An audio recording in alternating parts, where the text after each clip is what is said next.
'uqdatam min lisani yafqahu qawli. Allahumma la sahla illa ma ja'altahu sahla wa anta taj'alul hazna idza syi'ta sahla. Allahumma inna nas'aluka 'ilman nafi'an wa rizqan thayyiban wa 'amalan mutaqabbala. Amma ba'du. Alhamdulillah jamaah yang dirahmati Allah Subhanahu wa taala. Atas rahmat Allah Subhanahu wa taala kita bisa kembali bermuajah dalam rangka berthalabul ilmi di kajian rutin malam Ahad Majelis Al-Fatanah yang mudah-mudahan diberkahi oleh Allah Subhanahu wa taala. Jamaah yang dirahmati Allah Subhanahu wa taala, melanjutkan pembahasan kita di kajian pertama ini, yaitu dalam kajian fikih. Kita masih membahas tentang hukum-hukum barisan di dalam sholat. Dan terakhir yang kita bahas adalah tentang wajibnya meluruskan barisan dan menutup celah di dalam barisan sholat. Kemudian poin yang selanjutnya yang berkaitan dengan shaf salat, barisan salat adalah qala al-mu'allif rahimahullahu taala salatul munfaridi khalfas shaffi. Salatnya seseorang sendirian di belakang barisan. Nyalir sendiri di belakang barisan yang sudah ada. Bagaimana hukumnya? Disebutkan al-aslu fi salatil jamaah. Pada dasarnya di dalam salat berjamaah itu an yakunal ma'mumuna sufufan mutarassatan. Kama taqaddam bayanu. Pada dasarnya dalam salat berjamaah itu seluruh makmum itu diharuskan berbaris merapat. Berbaris secara rapat sebagaimana sudah disebutkan di pembahasan sebelumnya. Fa idza shallal ma'mumu khalfas sufufi wahdahu, jika seseorang atau seorang makmum dia berdiri sendiri di belakang shaf, salat berdiri sendiri di belakang shaf, tertinggal misalnya, tertinggal kemudian dia sendirian di belakang. Faqad ikhtalafa ahlul ilmi fi hukmi salatihi ala salasati aqwalin. Seperti biasa ada beberapa pendapat tentang hukum seseorang yang salat seperti ini. Bukan sendiri maksudnya salat munfarid, tapi dia berjamaah, cuma berdirinya sendirian di belakang shaf yang sudah ada. 1, 2, 3 shaf, kemudian ada satunya yang di belakang sendirian. Yang pertama, pendapat pertama, la tasihhu sholatuhu, ekstrim. Salatnya tidak sah.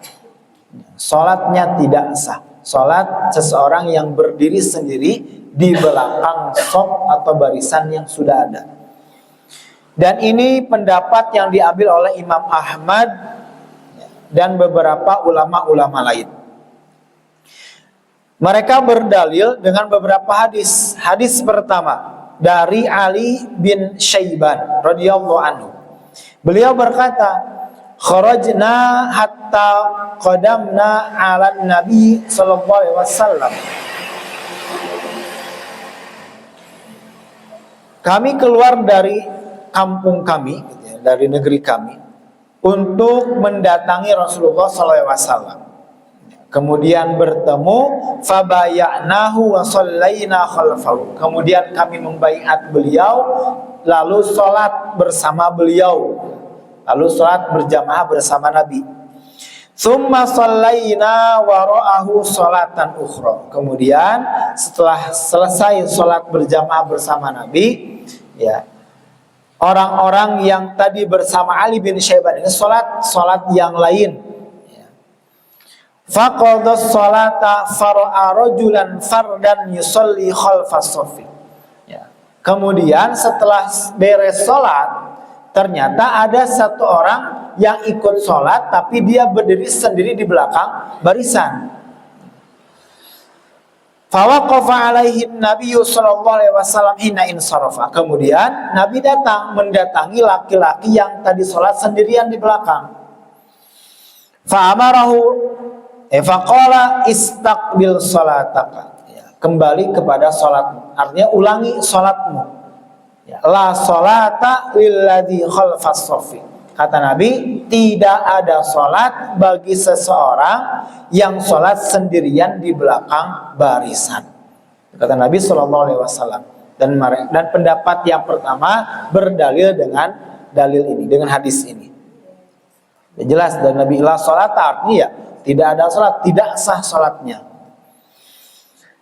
Kemudian diperkuat dengan hadis yang kedua, bahwasanya ya, dari Wabisah ibni Mu'bad, ada seseorang shalla khalfas shaffi wahdahu, dia sholat di belakang barisan sendirian.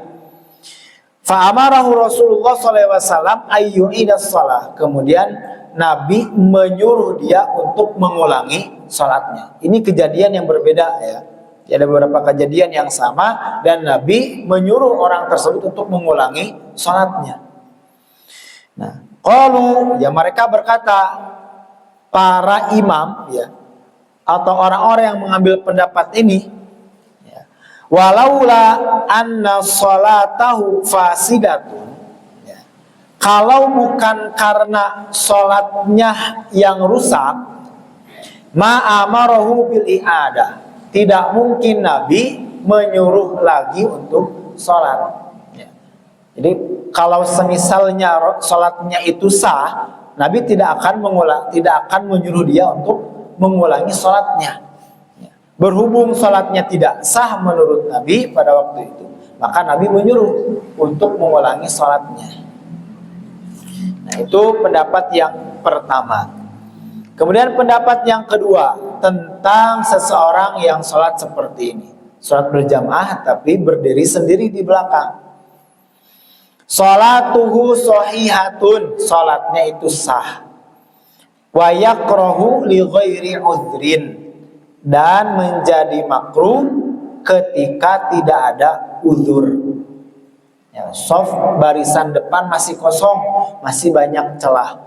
Tapi datang ke masjid langsung sholat sendirian di belakang. Ya, ikut berjamaah tapi berdiri sendiri. Nah, itu kan tidak ada uzur. Nah, yang seperti itu makruh, tapi sholatnya tetap sah. Dan ini pendapat yang diambil oleh Abu Hanifah, Imam Malik, dan Imam Asy-Syafi'i. Mereka berdalil dengan hadisnya Abi Bakrah. Ini hadis kejadian yang mungkin sangat familiar di kalangan para thalabul ilmi.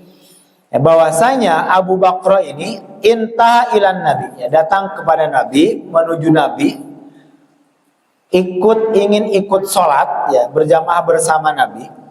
Wahwa raqiun, dan Nabi sedang dalam keadaan ruku. Ya, datang kepada Nabi, ya, di masjid, tapi Nabi sudah dalam keadaan ruku.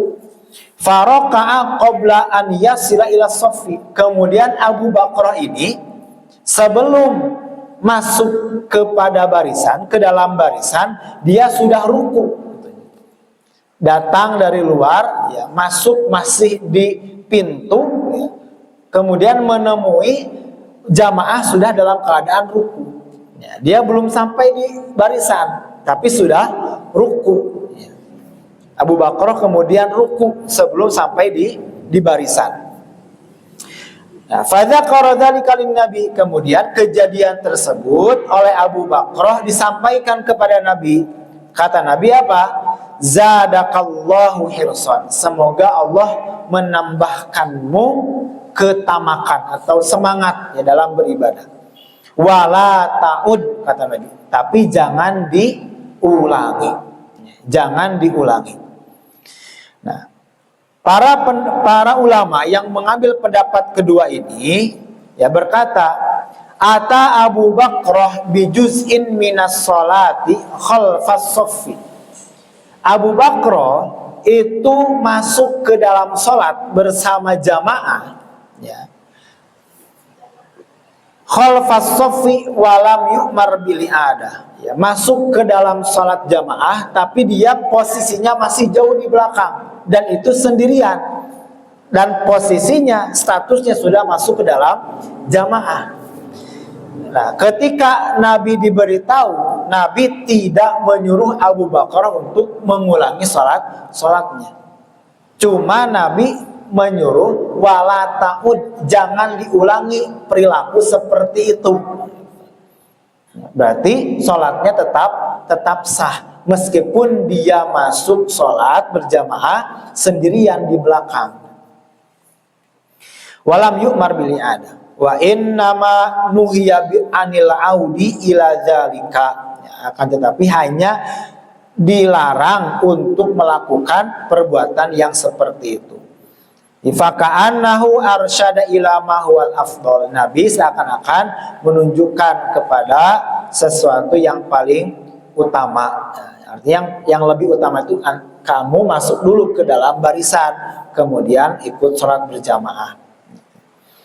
Dan berarti ini pun ya, menjadi dalil ya, perilaku seperti ini itu hanya untuk Abu Bakar saja.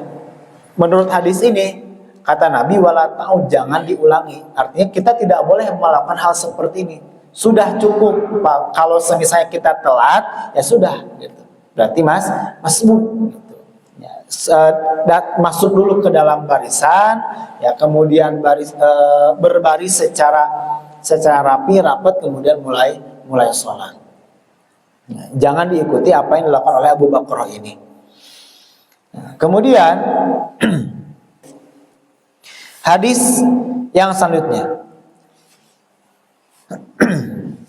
hamalun nafya fi qawlihi la salata lil munfarid khalfas saffi. Jadi menurut pendapat yang kedua, hadis larangan Nabi di hadis yang pertama tadi kata Nabi la salata lilladzi khalfas saffi, tidak sah salatnya seseorang yang berada di belakang barisan ya. Larangan la salata di sini itu bukan meniadakan atau artinya bukan tidak sah, tapi tidak sempurna salatnya. Salatnya tetap sah tapi tidak sempurna secara pahala. Ini menurut pendapat yang kedua. Kemudian pendapat yang ketiga, at-tafsil, dirinci, diperinci. Bagaimana maksudnya? Fa in infarada li udhrin shahat salatu. Jika dia berdiri sendiri ya di belakang barisan yang sudah ada, tapi dengan alasan ya, ada uzur, maka sholatnya tetap sah. Tapi jika tidak ada uzur, wa illa batalat, jika tidak ada uzur maka sholatnya batal. Ini menurut pendapat yang ketiga. Dan ini pendapatnya juga diambil oleh Syekh Ibnu Utsaimin dan Syekhul Islam Ibnu Taimiyah. Ini 3 pendapat tentang hukum seseorang yang sholat sendirian di belakang barisan. Dan kita sering mendapati orang-orang seperti ini. Dan kita perlu memberikan pemahaman tentang hal ini. Salid di satu poin terakhir di bab barisan, man jaa wa qad iktamalat as-sufufu madza yasna. Jika ada seseorang datang ya, untuk sholat berjamaah, sedangkan barisan sudah sempurna, sudah tertutup ya, sudah penuh gitu. Sedangkan dia datang sendiri ya. Apa yang harus dilakukan? Yan bagi tajannubas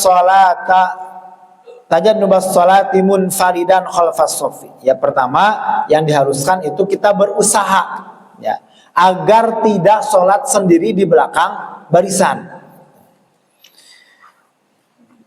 Hatta tantafil karahatu ala qaulil jumhur, agar ya hukum makruh itu tidak ada dalam diri kita ketika kita sholat. Kemudian ya, fa in wajada furjatan fi shaffil akhir waqafa fiha, jika kita datang kemudian menemui celah, ya menemui celah di shaf terakhir, maka kita harus masuk ke dalam celah tersebut. Kemudian wa in wajadal furjata fi shaffil mutaqaddim, fi shaffil mutaqaddam, shaf terakhir penuh ya, Pak, penuh. Tapi kita mendapati shaf yang depan itu masih ada celah. Ya. Falahu an yakhtariqa sufufa liyusalli ilaiha, maka dia ya, boleh membelah barisan untuk masuk ke celah tersebut. Jadi sebagai sekemampuan kita, bagaimana caranya kita itu tidak sholat sendirian di belakang barisan.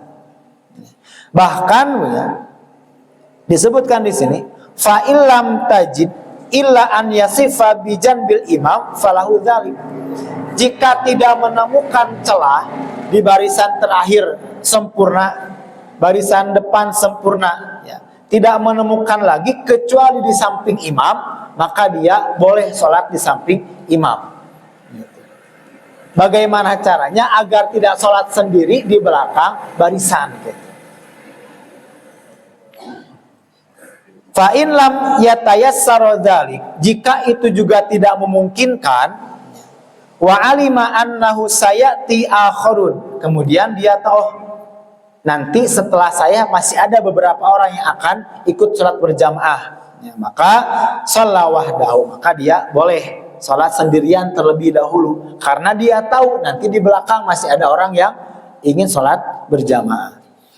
Fa in lam yu'lam bimaji'i ahadin yasifu ma'ahu, tapi jika dia tidak mengetahui akan ada lagi orang yang sholat bersamanya, fahal yajzimu wahidan minas shaffil liyasifa ma'ahu, ini juga sering terjadi, bahkan mungkin kita juga sering melakukan.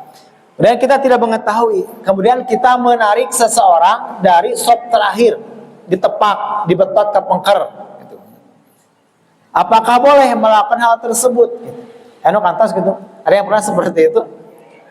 Ya, saya sendiri juga pernah gitu. Kebiasaan gitu. Ningali melihat orang-orang sebelumnya. Nah, hal ini itu ikhtalafa ahlul ilmi fi hadza. Masih berbeda pendapat. Pendapat pertama itu membolehkan. Ya, membolehkan menarik seseorang dari shaf terakhir untuk menemani dia di barisan yang paling terakhir gitu, agar tidak sendiri. Dan ini diambil oleh Abu Hanifah. Kenapa?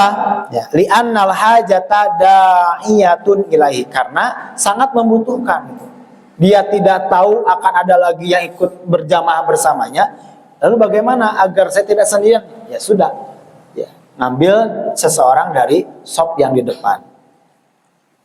Nah, wa qayyadahu Syafi'iyah bi mura'ati muwafaqatil majrur man'an lil fitnah. Nah, akan tetapi Imam Syafi'i itu kita harus menjaga agar tidak terjadi fitnah. Ya, jangan asal narik gitu. Ya, jangan asal narik. Ya. Ditakutkan gitu, yang ditarik itu pemahalnya beda gitu. Gitu. Kita sholat di masjid di safar misalnya, di masjid di satu kampung, kemudian tiba-tiba saya sendiri, kemudian narik, kalah gelut gitu ya. Jadi harus tetap menjaga agar tidak terjadi fitnah. Tapi kalau semisalnya di lingkungan yang masih satu paham, itu ya silakan saja. Nah, akan tetapi wara'a Ahmad wa Ishaq ini tidak diperbolehkan untuk menarik seseorang dari barisan depan. Bahkan ya, Imam Malik itu membenci hal tersebut, ya. Seseorang menarik seseorang dari barisan depan. Bahkan ya jika kata Imam Malik, jika kita yang ditarik, ya ada yang narik itu, jangan dipatuhi, gitu. Tarik-tarik. Ya, jangan dipatuhi menurut Imam Malik. Kenapa? Ya. Li'anna fi hadzal janbi mahadir, karena ya dalam tarikat ini ada beberapa hal yang dikhawatirkan. Yang pertama, tashwishu ala rajuli al-mazlum. Ada gangguan ya, kepada orang yang ditarik, lagi khusyuk gitu. Kemudian tiba-tiba ada yang narik gitu. Kan jadi gangguan bagi orang yang ditarik. Kemudian yang kedua, fihi jinayatun alal majdubi binaqlihi minal makanil fadil ilal mafdul. Nah, dari tarikan tersebut disebutkan sini jinayah, ada tindak pidana mungkin ya. Ada sebuah ya perlakuan jelek gitu terhadap seseorang yang ditarik. Karena dia menarik dari barisan yang utama gitu ya ke barisan yang belakang gitu. Dia tuh sudah di depan di barisan yang utama gitu. Sudah susah payah baris di sop pertama, kemudian tiba-tiba ditarik ke sop yang kedua misalnya. Di sana ada sebuah kejelekan. Kemudian yang ketiga, yang dikhawatirkan fathu furjatin fis saffi. Nantinya akan ada celah di barisan yang ditarik tadi. Dan ini termasuk ke dalam memutus barisan, dan ini tidak boleh. Nah, ini beberapa hal yang perlu diperhatikan terkait sholat berjamaah. Ya, di kasus yang terakhir, ya silahkan. Ya, mungkin yang lebih bermasyarakat mah gitu, yang poin yang kedua gitu, sholatnya sah, tapi jika tidak ada uzur, ya diusahakan kita memenuhi soft barisan yang masih ada celah terlebih dahulu. Ya, wallahu a'lam bishawab. Itu yang disampaikan di pertemuan kali ini. Dilanjut kepada kajian yang kedua, kajian tauhid yang akan disampaikan oleh Ustaz Arif. Kepadanya kami persilahkan.